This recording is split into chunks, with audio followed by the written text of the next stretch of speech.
हे आपले आयुष्य म्हणजे आता कलियुगात भारत पाकिस्तान युद्धासारखं झालेलं आहे. तुम्ही म्हणाल असं का म्हणत आहात?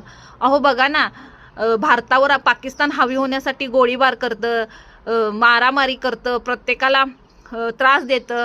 अगदी तसंच आज आपल्यातच आपली माणसं आपल्याला त्रास देत आहेत, मारण्याचा प्रयत्न करत आहेत. जरा पुढं चाललेलं दिसलं की त्याला खेचायचं पाठीमागं. पाकिस्तानची लोक कसं आपल्या भारतीयांवर गोळीबार करतात, आपल्या सैनिकांवर, अगदी तसंच आपली लोकच आपल्याला मारून पाडण्यासाठी, हाणून पाडण्यासाठी प्रयत्न करत आहेत. आणि आता ह्या कलियुगात कसं झालेलं आहे, प्रत्येकाला मीच पुढं, मी सर्वात आधी, असं करून प्रत्येकजण नुसतं पळत सुटलाय. मग भले ते कोणत्याही कार्यात असो, नोकरीत असो किंवा आपल्या व्यवसायात असतो, उद्योगधंद्यात असतो, कोणत्या तरी सामाजिक क्षेत्रात असो, फक्त जे मनापासून करतात ते वेगळे, पण नुसतं जे देखाव्यासाठी करतात ते काही विचारायलाच नको. आणि जे अपस्वार्थी असतात ते फक्त स्वतःसाठी करत असतात, त्यांना इतरांशी देणं घेणं नसतं. पण जे सर्वांचा विचार करून सर्वांसोबत जाऊया असे म्हणणारे असतात ते वेगळेच, बरोबर ना? मग अरे पण एवढं पळून पळून काय करायचं आपल्याला? शेवटी पळून शेवटी थांबायचंच आहे ना, कारण अजरामर असं ह्या जगात कुणीच नाही आहे. प्रत्येकजण अमर राहणारा असता तर काय काय केलं असतं बघा. प्रत्येकाला जायचंच आहे, ज्यावेळी वेळ येईल त्यावेळी आपल्याला परमेश्वराकडे जायचंच आहे, हे सगळ्यांना माहिती आहे. तरी सुद्धा प्रत्येकजण चुकीचे कर्म करत आहे, कोणत्या ना कोणत्या वाईट मार्गाने आपली कर्म वाढवून घेत आहे.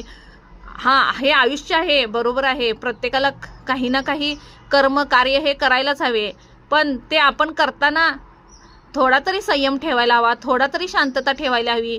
ह्या सर्व पळापळीच्या धकाधकीच्या आयुष्यात आपण आपली आत्मिक शांतता गमावून बसून चाललेलो आहोत. आज हे केलं काम, उद्या ते करायचं, उद्या ते केलं, परवा ते करायचं. पण ह्यात शांतता कुठे आहे? मानसिक समाधान, स्थैर्य कुठं आहे? हे सर्व आपण मिळवत आहोत. हे का आपण मिळवत आहे हे तरी आपल्याला माहिती हवं ना. आणि कोणतीही गोष्ट प्रमाणाच्या बाहेर चुकीचीच असते. आपण इतकं पळतोय, कोण काय करतं, मी एवढं मिळवलो, तेवढं मिळवलो, हे दुसऱ्यांना दाखवण्यासाठी जास्त असतं. स्वतःच्या सुखापेक्षा, स्वतःचं आत्मिक समाधान मिळवण्यापेक्षा इतरांना दाखवण्यासाठी बऱ्याच गोष्टी केल्या जातात. आणि ह्यातच आपली चूक होते, ह्यातच आपली गफलत होते.